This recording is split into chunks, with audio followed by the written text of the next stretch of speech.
എന്താ? എന്ത് വേണം? അയ്യോ, ഞാൻ കിടാവിന്റെ പേരാണ് വിളിച്ചത്. ഓ, ഞാൻ വിചാരിച്ചു എന്നെയാണ് വിളിച്ചതെന്ന്.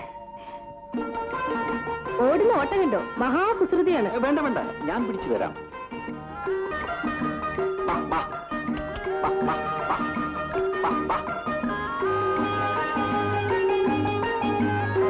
ചേച്ചി ചേച്ചി, രാധാകൃഷ്ണൻ ചേട്ടൻ വന്നിരിക്കുന്നു. ചേട്ടൻ വന്നിട്ടുണ്ടോ? ആ, എന്റെ പിറന്നാളുണ്ണ ഓടി എത്തിയതായിരിക്കും. ഗീതേ, ഗോപിയേട്ട കിടാവിനെ പിടിച്ചോണ്ട് വരുമ്പോ അതിനെ മേടിച്ച് തൊഴുത്ത് കൊണ്ടേ കെട്ടിയേ. ആ, ഏതായാലും കൃത്യമായിട്ട് കുഞ്ഞ് സമയത്ത് തന്നെ വന്നു കളഞ്ഞല്ലോ. അടുത്തവണ വരുമ്പോ എനിക്ക് ഇതുപോലെ കുപ്പായം മാറ്റോണ്ട് പോകാം. ചേട്ടാ, ചേട്ടൻ വന്നെന്ന് ഗീത പറഞ്ഞിട്ട് ഞാൻ വിശ്വസിച്ചില്ല. ഗീതയിലെ 12ാം ശ്ലോകത്തിൽ എഴുതിയിട്ടുണ്ട്, പരിത്രാണായ രാധിക വിനാശായ ജ്യേഷ്ഠത തക്ക സമയത്താകെ. മതി മതി മതി, കുറിപ്പേട്ട കളിയാക്കൊന്നും വേണ്ട. ആട്ടെ, ചേട്ടനെന്ന് എന്റെ പിറന്നാളാണെന്ന് എങ്ങനെ അറിഞ്ഞു? പട്ടണത്തിൽ പഞ്ചാംഗം കിട്ടുമോ?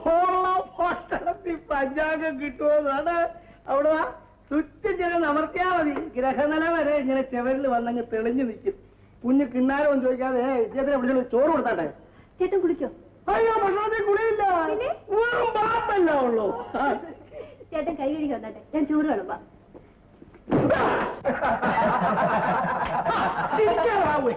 അല്ലേ, സദ്യ ഉണ്ടാൻ വന്നാലും പിന്നെ ചിരിക്കാതെ ഒപ്പാരി വെച്ച് കരയണോ? ഒന്ന് ചതഞ്ഞു. വെള്ളം എവിടെ കൊണ്ടുപോയിട്ടു? അത് താൻ അറിയേണ്ട കാര്യമൊന്നുമില്ല. താൻ എനിക്ക് വേണ്ടി ഒരു ഉപകാരം ചെയ്താണ്. എന്റെ കൈ കൊണ്ട് ഉണ്ണാൻ വയ്യ. എന്റെ സദ്യയുടെ വീതം കൂടെ താനൊന്ന് ഉണ്ട് തരണം. അതിനെന്താ, ഇടത്തെ കൈ കൊണ്ട് കൊണ്ടാവല്ലോ. അയ്യോ, ഇടത്തെ കൈ ഞാൻ വേറെ ഒരു കാര്യത്തിൽ ഉപയോഗിച്ചോണ്ടിരിക്കുക. എന്താ ഇവിടെ ബഹളം? ആരാ ഇവരൊക്കെ? അയ്യോ, രാധിക കുഞ്ഞിന്റെ പൊന്നാസത്തേക്ക് പണികൃത്യം ക്ഷണിച്ചു വരുത്തിയിരിക്കുക. അച്ഛൻ ഈ പതിവൊന്നും ഇതുവരെ നിർത്തിയില്ലേ? ഇതെന്താ വീടോ അതോ അമ്പലത്തിലെ ഊട്ടുവര്? ആരെങ്കിലും ഒന്ന് വിളിക്കാൻ കാത്തിരിക്കുക. ചടഞ്ഞെത്തിങ്ങി പോരും. സദ്യ കൊണ്ടാൻ ചിലവൊന്നുമില്ലല്ലോ. നാട്ടുകാർക്ക് മുഴുവൻ വെച്ച് വിളമ്പി ഈ വീട്ടിലെ നെല്ല് മുഴുവൻ തീർക്കും. ബാക്കിയുള്ള 100 രൂപ കൂടുതൽ ചെലവാക്കിയാൽ മതി. വിമർശനമായി. നീ എപ്പോ വന്നു? ഞാൻ വന്നതേ ഉള്ളൂ. എടാ മോനെ, നിന്നെ ഞാൻ കോളേജിൽ അയച്ചത് ഡിഗ്രി കൂട്ടിച്ചേർത്ത് പേര് വലുതാക്കാനല്ല, നിന്റെ മനസ്സ് വലുതാക്കാനാണ്. അച്ഛാ, ഞാൻ പറഞ്ഞത് ഭഗതിൽ കേട്ടവൻ. നിങ്ങൾ വരും.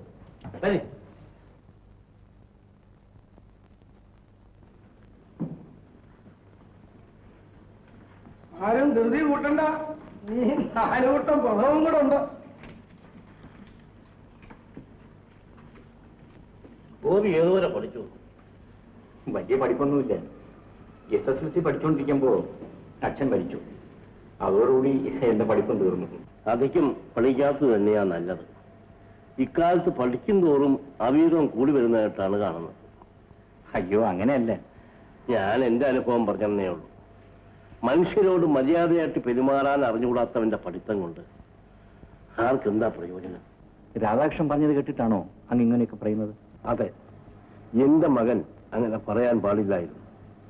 അവന് വേണ്ടി ഞാൻ നിങ്ങളോടെല്ലാം മാപ്പ് ചോദിക്കും. അതിന്റെ ആവശ്യമുണ്ടോ? അങ്ങല്ലേ ഞങ്ങൾ ഊണ് കഴിക്കാൻ ക്ഷണിച്ചത്, രാധാകൃഷ്ണനല്ലല്ലോ. രാധാകൃഷ്ണന്റെ വാക്ക് കേട്ട് ഞങ്ങൾ ഇറങ്ങിപ്പോയാൽ അത് അങ്ങേ അപമാനിക്കുന്നൊരു തുല്യമല്ലേ? വിവരമില്ലാതെ ആ കുഞ്ഞ് ഏതാണ്ട് പറഞ്ഞെന്ന് വെച്ചാൽ വലിയ കാര്യമാക്കാനൊന്നുമില്ല. ഉണ്ടാവും. എന്ത് ഭംഗിയുള്ള സ്ഥലം. പിന്നെ കൊതുക് മുട്ടയിടുന്നത് ഇവിടെയാ. അല്ലെങ്കിൽ ഈ അച്ഛന് നല്ല കാര്യം പറഞ്ഞ ഒന്നും ഇഷ്ടപ്പെടത്തില്ല. എനിക്ക് ബുദ്ധിയുണ്ടടി. നല്ല ഒന്നാന്തര എയർ കണ്ടീഷൻ തിയേറ്ററിൽ കിടന്ന് ഉറങ്ങാൻ കഴിവുള്ളവർ എന്തിനാ ഈ നാട്ടുമ്പുറത്തൊന്ന് കൊതുകടി കൊള്ളുന്നത്?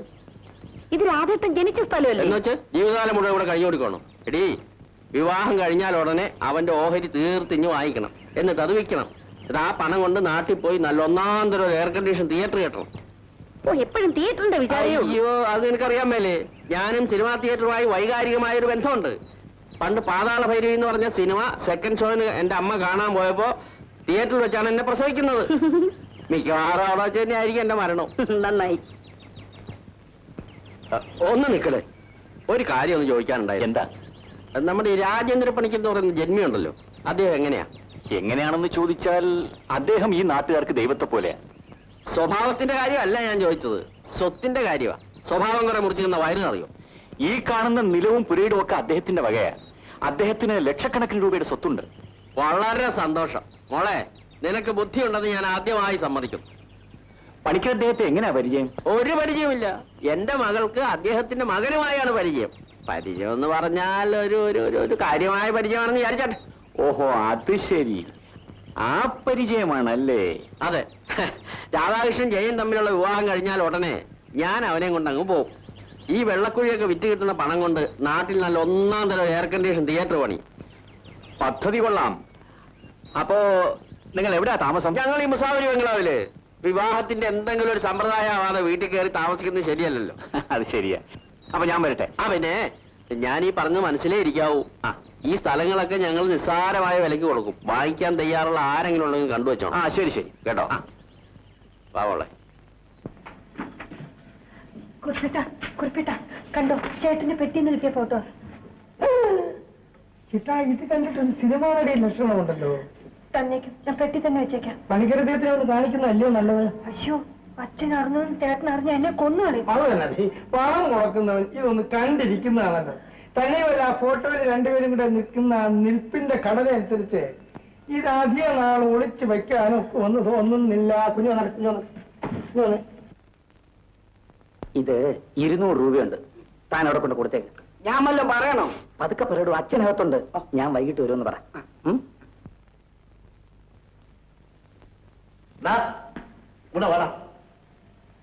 നീ എന്താ തനിച്ചു വന്നത്? ആര്യെ കൊണ്ടുവന്നില്ലേ? ആര് പറഞ്ഞത് എന്റെ പെട്ടി തുറക്കാൻ? ഞാൻ പറഞ്ഞു.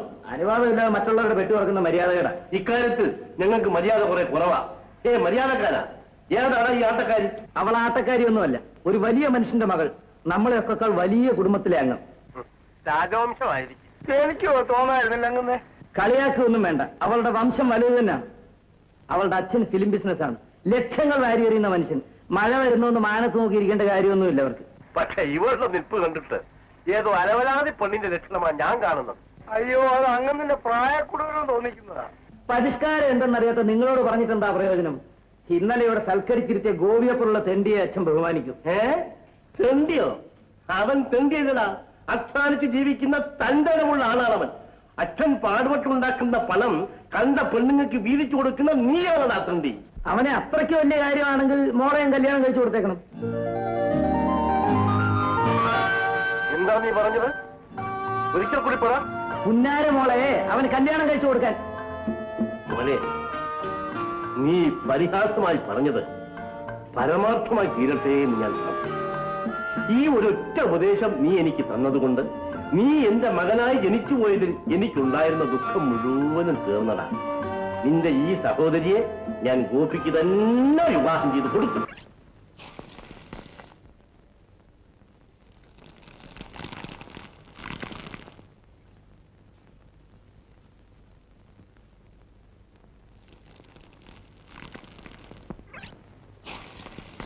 പപ്പടത്തിൽ നല്ല വാസന. അല്ല, പണിക്കരത്തെയോ വന്ന് കയറി നേരമായോ? ഞാൻ ഗോപയുടെ പാചകം അങ്ങനെ കണ്ടുകൊണ്ട് നിൽക്കായിരുന്നു. നമുക്ക് അങ്ങോട്ട് ഇരിക്കാം.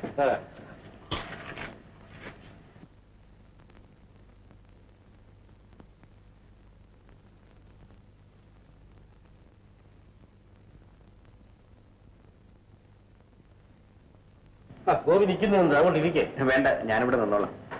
ഞാൻ അങ്ങോട്ട് വന്ന് കാണണമെന്ന് വിചാരിച്ചിരിക്കുകയായിരുന്നു. വീട്ടിലേക്കോ? അതെ, നമ്മുടെ മുസാഫരി ബംഗ്ലാവില് രണ്ടുപേരും വന്ന് താമസിക്കുന്നുണ്ട് എറണാകുളത്തുനിന്ന്. ഒരു അച്ഛനും മകളും. അവൾക്ക് എന്ത് പറ്റി? ആ മനുഷ്യൻ എന്നോട് ചില കാര്യങ്ങളൊക്കെ സംസാരിച്ചു. നമ്മുടെ രാധാകൃഷ്ണൻ അയാളുടെ മകളെ കല്യാണം കഴിക്കാൻ പോകുന്നുവെന്ന്. ഓഹോ, അപ്പോൾ അവരിവിടെ ഉണ്ടോ? എന്നിട്ട് അയാൾ പറഞ്ഞത് എനിക്ക് തീരെ രസിച്ചില്ല. കല്യാണം കഴിഞ്ഞാൽ ഉടനെ രാധാകൃഷ്ണന്റെ ഇവിടെയുള്ള വസ്തുക്കൾ വിൽക്കണമെന്ന് അയാൾ പറഞ്ഞു. അതിലെന്താ തെറ്റ്? അത് അയാളുടെ മോഹമായിരിക്കും. പക്ഷെ കഷ്ടകാലത്തിന് വസ്തുക്കളെല്ലാം എന്റെ പേർക്കായി പോയല്ലോ. അതൊക്കെ ഞാൻ നോക്കിക്കൊള്ളാം. ഞാൻ ഇപ്പൊ വന്നത് മറ്റൊരു കാര്യം പറയാനാണ്. ഒരു വേലക്കാരനെ അയച്ചാൽ ഞാൻ അങ്ങോട്ട് വരുമായിരുന്നല്ലോ. എല്ലാത്തിനും ജോലിക്കാരെ പറഞ്ഞയച്ചാ പറ്റുമോ? ഇക്കാര്യത്തിന് ഞാൻ തന്നെ നേരിട്ട് വരണം. ഗോപിയെ ഞാൻ എന്റെ വീട്ടിലേക്ക് കൂട്ടിക്കൊണ്ടുപോകാനാണ് വന്നിരിക്കുന്നത്. പണിക്കരദ്ദേഹം അദ്ദേഹം എന്നല്ല, അമ്മാവനെന്നാണ് എന്നെ വിളിക്കേണ്ടത്. എന്റെ മകളെ നിനക്ക് വിവാഹം ചെയ്തു തരുവാൻ ഞാൻ തീരുമാനിച്ചു. അയ്യോ, അങ്ങ് എന്താണ് ഈ പറയുന്നത്? എന്താ? എന്റെ മകളെ നിനക്ക് ഇഷ്ടമില്ലേ? അവൾക്ക് എന്താണ് ഒരു കുറവ്? അവൾക്ക് സൗന്ദര്യമില്ലേ? സൽസ്വഭാവമില്ലേ? അതുകൊണ്ടല്ല, രാധികയുടെ ഭർത്താവാകാൻ എനിക്കെന്ത് യോഗ്യതയാണുള്ളത്? നിനക്ക് എന്ത് യോഗ്യതയാണുള്ളതെന്ന്? ഈ ഹൃദയത്തിന്റെ നന്മ, ഈ കൈവെള്ളയിലെ തഴമ്പ്, ഈ രണ്ട് യോഗ്യതകളും എനിക്കും എന്റെ മകൾക്കും ധാരാളം മതി. പണിക്കർ അദ്ദേഹം അദ്ദേഹമല്ല, അമ്മാവൻ. എലിയെ തോപ്പിച്ച് ഇല്ലം തുടരുത്. എന്നെ തോപ്പിക്കാൻ വേണ്ടി അച്ഛൻ രാധികയുടെ ജീവിതം നശിപ്പിക്കരുത്. ഞാൻ അവർ സഹോദരനാണ്.